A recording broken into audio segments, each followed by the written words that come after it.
Hi, everybody. Welcome. We have Ann Conlon letting everybody in, so I'll give that another minute and then we'll get started.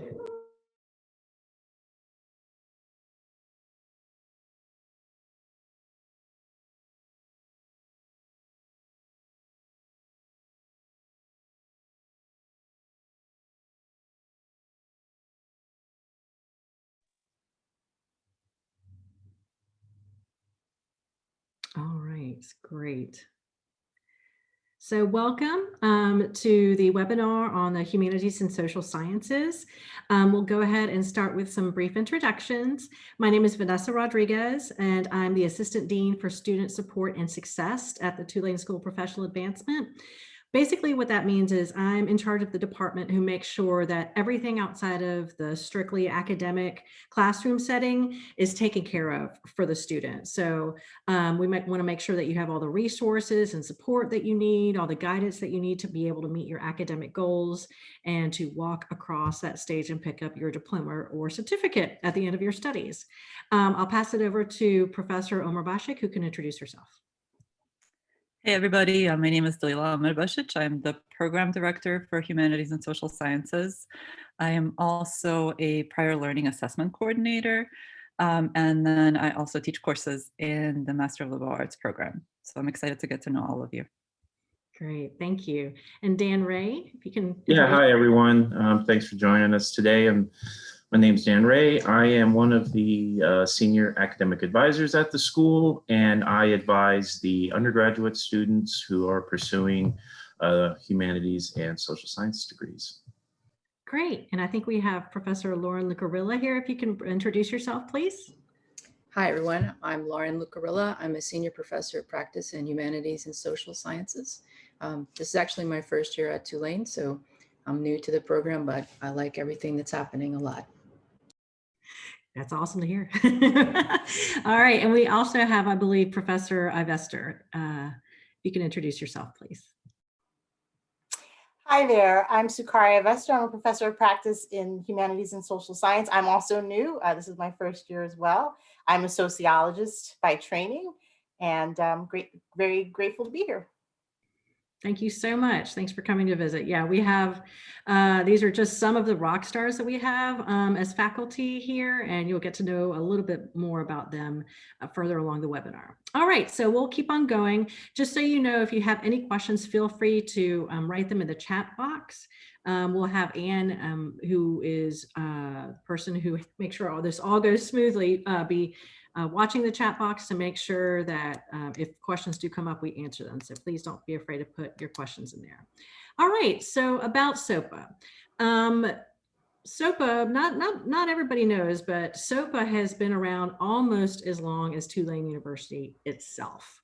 So Tulane was founded way back in the days of medical college, dealing with the huge medical issues at that time in 1834. And soon after that, about 50 years after that, Tulane made sure to have continuing education classes that were focused on education at the time, but that was the first iteration of the School of Professional Advancement. So here, 130 years later, here we are. It's still a vital part of the university and part of its mission as well. All right. So you're asking yourself, why SOPA? So if you live in the New Orleans area, you know that there are several choices of undergraduate and graduate universities here. But one of the things that make us stand out, not only locally, but nationally, it's our depth in our online programming. I know now that COVID has come along, many universities and even high schools and elementary schools have switched to some online learning. But this is something that we've been doing for years. And it's not just, filming the professor and having you watch along from far away. It's having instructional designers whose job it is to know how to put the content that a professor wants to share in a really, really dynamic format, interactive format online. They train all of our professors on how to do this. They work alongside with them to develop the programming. So this is really an area of strength that we have. We're even helping other sections of the university develop their own programming in this way. Like I said, our faculty, they're rock stars. Most of our faculty are not full-time faculty. They actually have employment outside of the university. Kind of their day job is in the field, experiencing kind of how your education can impact the workplace in real time. And so what's really cool about that is not only that, but the fact that we have a lot of kind of applied learning kind of focus, even with our humanities and social sciences. It's very kind of here and now, up to date kind of information that you get, and you get to learn it from people who are practicing in their field right now, which is a great benefit. And then we also have, of course, the kind of pride and joy of the faculty, which are our full-time faculty and staff who lead the way in this. We also have extensive student support. The main student support person that you are going to be working with is going to be your senior academic advisor, and Dan Ray represents that role today here with you. But other than that, we have a designated career counselor that works specifically with SOPA students. We have myself. We have folks that work specifically with financial aid. I'm going to brag a little bit. Our academic advisors are some of the best in the field. I always hear other sections of Tulane being jealous that we have such great academic advisors, but we really do. Additionally, we're quite affordable. I mean, part of the mission of Tulane SOPA is to make sure that this learning is accessible. So the way that we do that is we maintain affordability as best we can, and we make the studies kind of fit your needs as best possible by being flexible. That means that there are classes during the day, there's some classes at night, some classes are online, some classes are on the ground. And then you can take classes part-time or full-time, but this flexibility will hopefully allow you to reach that end goal as soon as you can. Finally, we're an integral part of Tulane, and that's saying something. We're an internationally renowned university, and a degree from this university means a lot to somebody when you say that, hey, I graduated from Tulane. So that's saying something. So I saw something in the chat. Let me see. The financial aid process. Yes. So the person who is kind of like our liaison with the financial aid office and is Kenley Fight. Anne, do you mind typing in her email address into the chat? And she's not a financial aid advisor, but she can make sure that you know what you need to know and are connected with your right financial aid advisor for the university. All right, so online learning. So like I said, it's not just a video of your professor sitting up there lecturing. There's a lot of benefits to online learning. First of all, you have access to the materials at any time. So if you're like me and you're a working parent and your study times might be, at midnight or something like that, you can access most materials in the time that best suits you. The content is really stimulating. There's lots of videos, there's simulations. Also, you're not going to miss out on the interactions with your classmates because we make sure that you collaborate with them on projects and there's discussion boards. Additionally, because it's online, it actually gives you a little bit more of an opportunity to connect to classmates that might be from a little bit more diverse background geographically, because we have folks who are undergraduates and graduate students from all across the country, and even some that are deployed internationally. So you will get to interact and learn from them also. Additionally, in addition to the strictly online content, we make sure that there's meetings at least monthly for all online courses where you'll get to speak with the faculty and staff and classmates in real time. All right, next. All right, so like I said, we've been doing this a while. We've had almost 1,400 students complete about over 12,000 hours of online coursework in just the last year. And so we have 8 master's degrees and graduate certificates, 4 post-bacs, and 320 courses that are all developed to be online. So this means that it's not just like, oh, I can take online courses, but it's just one of these 4. There's tons of them. And like I said, all of our faculty have been trained. All 200 faculty that offer these things have been trained in effective online instruction. All right, continuing on. So I'm going to pass it on to Program Director Omar Bashi. Thanks so much. So we're talking about the programs in humanities social sciences today. These programs at both the undergraduate and the graduate level will allow you to explore interdisciplinary perspectives. You will study social relationships, practices, and structures, and then also in this process, strengthen your critical thinking, your communication, and writing skills. And as Dean Rodriguez mentioned, we have amazing faculty that teach in our program. Most of our faculty have been with the program for a long time. And then we have some new faculty who have joined us this year. They consistently win teaching awards. They're super committed to student success. And they also offer really a wide range of interesting topics in their coursework. For example, we have Professor Kozinski, who teaches, who is at the School of Liberal Arts at Tulane, who teaches English. He teaches in our Master of Liberal Arts program. Melinda Nelson-Hurst is a specialist in Egyptology. She does research on ancient Egypt, and then she's also been teaching with us since 2008, I believe. And has also won multiple teaching awards. And Dr. Bo Boudreau is also teaches introductory writing courses, but then he offers courses in poetry writing as well. And then this past year, we were lucky to have Dr. Lauren Lucarilla and Dr. Sakaria Ivester join us. And I will invite them to share a little bit about the courses that they're developing this year, and also the courses that they will be teaching in the coming years. So we will start with Dr. Lucarilla and then Dr. Ivester. Thank you.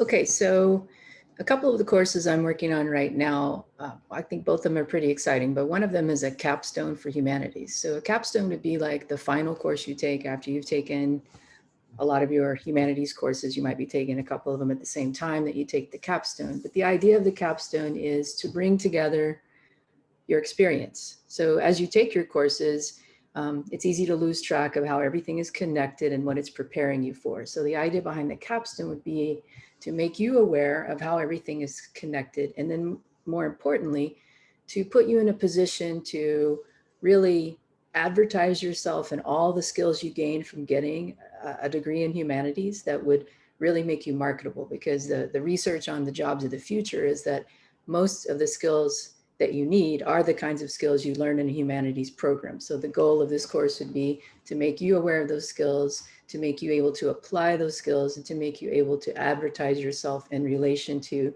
all of these great skills you have for the future job market. Another course I'm working on is related to intercultural communication in the digital age, because now, as we all know, we do a lot of our communicating through the computer, whether it's like this, where maybe you're looking at somebody, maybe you're not able to see them, or through writing through the computer. And we're going to be doing that more and more with people who are from other cultural backgrounds and who interpret our messages in really different ways. And that's a challenge even when you are face-to-face and in person with somebody. There's a lot of ways that can go wrong, but there's a lot more ways and a lot of different ways that can go wrong when you're in a digital environment. So this course would be about thinking about how can we bring in intercultural communication competence to communicating in a digital age.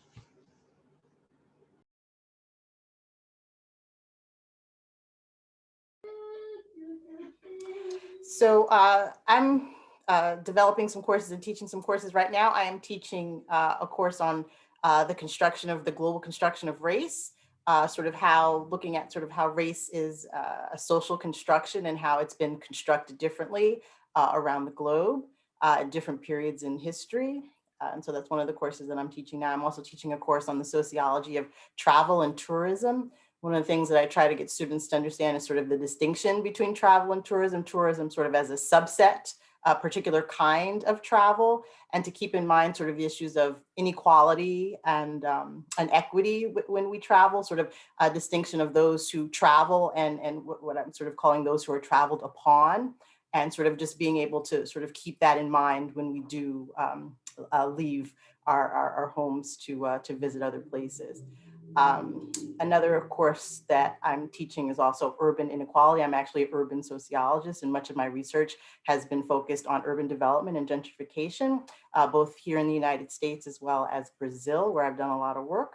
And so teaching a course looking at urban inequality around the world, essentially sort of just cities and how cities sort of represent different types of inequality. And I'm also developing a course on the sociology of Brazil. Thank you both so much. So we have we have one program at the graduate level, which is our Master of Liberal Arts. And then we also have two undergraduate programs in the humanities and social sciences.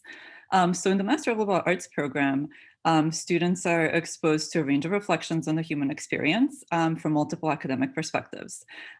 What's really unique about this program is that you get to individualize your plan of study in order to meet your personal intellectual interests and professional goals. So as part of your academic experience, you are taking 10 courses, which culminate with a capstone project or a capstone portfolio. And then you have choices from courses in history, literature, philosophy, political science, and sociology. But what's also unique to the program is that you have access to courses that we offer in the Master of Liberal Arts program at SOPA, but then you can also take courses in any of the liberal arts programs that offer graduate courses at Tulane.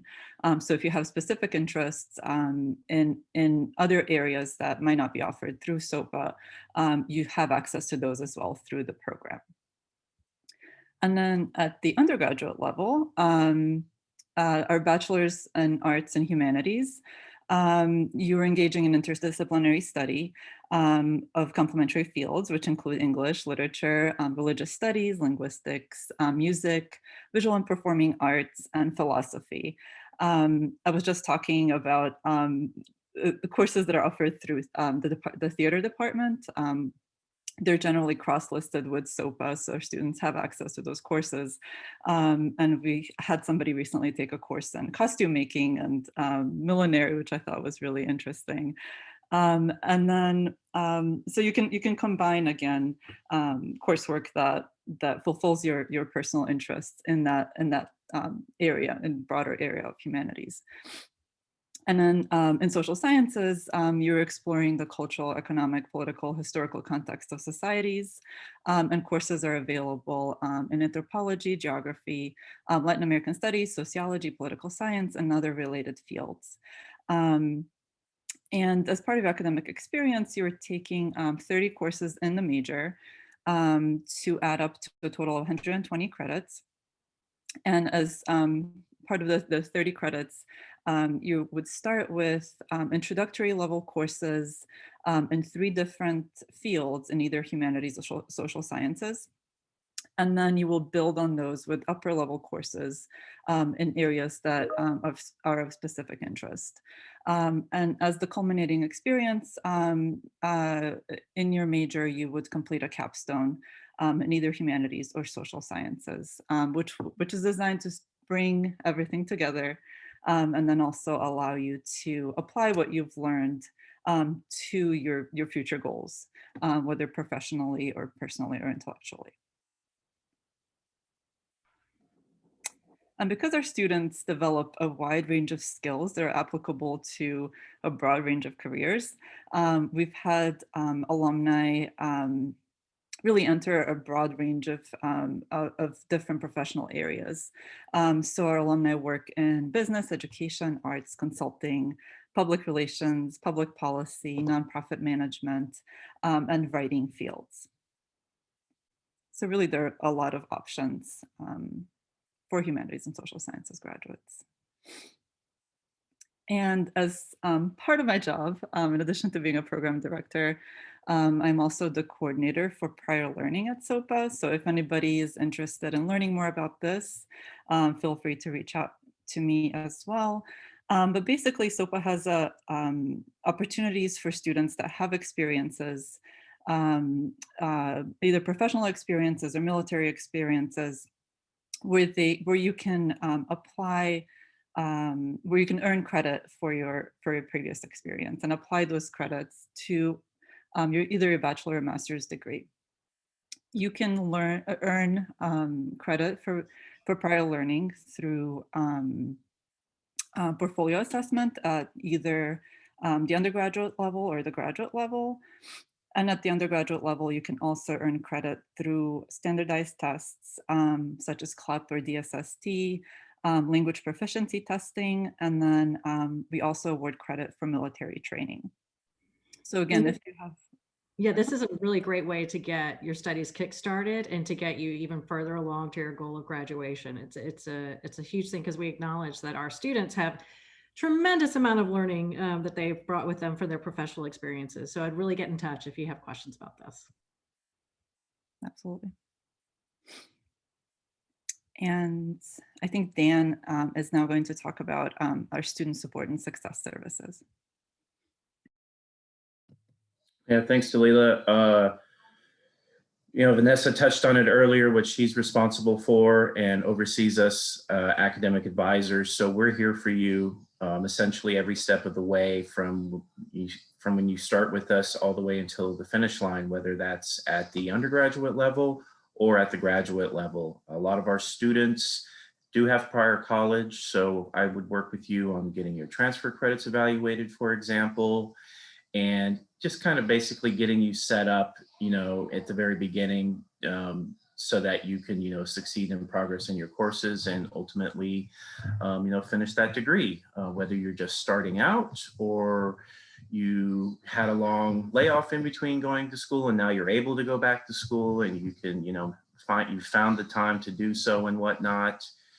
The advisors, whichever program you do at our school, we're, 100% behind you and are available pretty much around the clock. I have students contacting me for various reasons all the time. And so one of the things I always tell them is to not hesitate to reach out to your advisor, because, if you're going back to school for the first time and you're like, all right, where do I do? What do I start? Well, you need to, have all that information handy. So that's what we're here for, to, get you set up properly and get enrolled in the classes and to find a good fit and balance between your work and school and anything else you have going on and any kind of other little things that come up. We're here to work with you on that. The faculty who are with us today, of course, and all the other faculty in our school bring their industry experience directly to the classroom. A lot of them work directly in the fields in which they teach.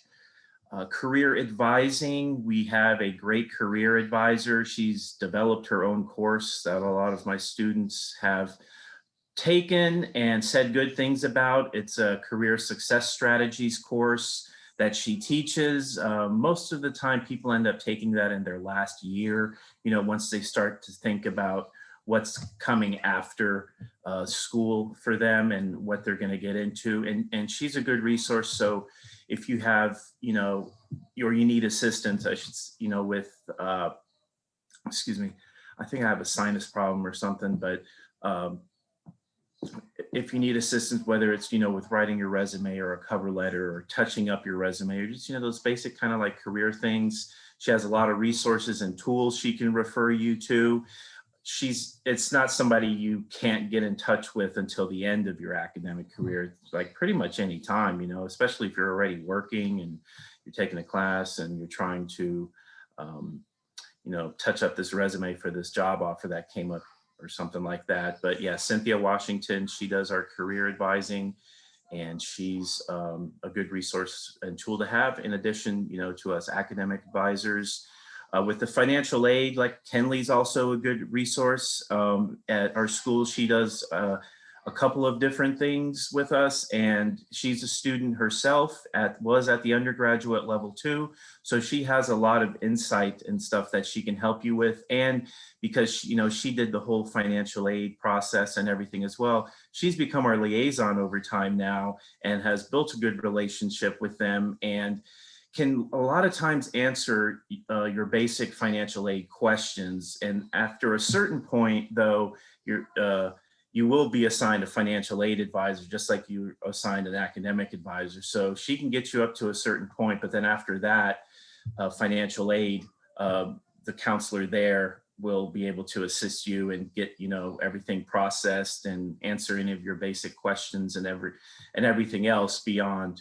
They if you go to their website, financialaid.tulane.edu, there's a SOPA box at the top that you can click on. It has a tab for current students and for prospective students. When you click on that after you're admitted, if you want to find out who your financial aid counselor is, if you haven't been in touch with anybody by then, or you haven't spoken to Kenley, the financial aid advisors are assigned by the various schools at Tulane, and then it's by last name. So whatever your last name is, you can pull it up under the SOPA students tab, and it'll tell you, okay, such and such is your financial aid counselor. And then, you would work with them with all financial aid related matters. Academics or anything else you're not sure who to ask, you can ask the academic advisors. The last thing is the networks of program peers and other Tulane alumni. Once you complete a degree with us, you become part of that alumni network. It's a really big network, and it reaches across probably the globe, I'd say. And it's a good network to be a part of, and a lot of opportunities arise out of that at times, whether it's jobs or other kind of networking related things. Great network to be a part of. And Vanessa, were you going to say something? No, I was going to make sure you're okay. Do you need me to go on? Because I know you said you had a little. Yeah, no, I just feel like my nose is a little, sorry, my nose is like a little stuffed right now, and I never have like sinus issues. So no, it's all right. I'll take it so you don't have to worry about it. So no, I'm good. I'm good. Okay. I'm good. Thanks. But yeah, applying is simple. For the graduate process, you complete an application and you submit a personal statement and essay. The undergraduate process, you don't do that. But the application fees, undergrad is 40, graduate is 50. If you apply, those fees will be waived because you attended this webinar today. One of the things you need to upload in addition is a government ID or a driver's license to verify your identity. And also, if you attended any prior colleges for a master's degree, obviously we would need your undergraduate transcripts, but also as an undergraduate, if for transfer credits and anything else, we're going to need official transcripts from your prior institutions that you attended be sent directly to us. And then once that's all kind of received, then or once it all is received, then your application will move forward and be processed. You'll be hearing from a program director regarding admission into any of the master's programs.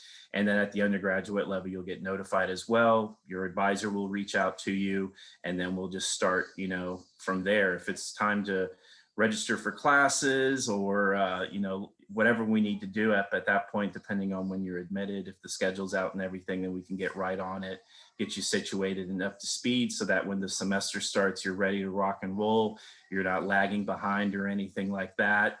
And yeah, so that's a pretty straightforward application process that you do at our website. At the top of the page, there's an apply now button, pretty straightforward, that you complete. If you have questions about that, want to check on the status of the application or anything like that, any of our phone numbers, there's admissions representatives that answer that phone during our business hours, and they'll be able to assist you or give you the status of your application.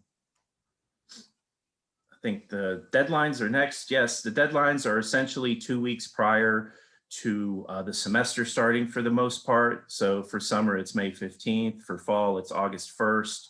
For spring, it's January 1st. We also have early enrollment scholarship, where if you register for your courses by those dates there, then you'll get a one-time early enrollment $200 scholarship, and the graduate students are eligible for a one-time $500 scholarship. So if you get registered, get situated early, then you save some money on your tuition as well.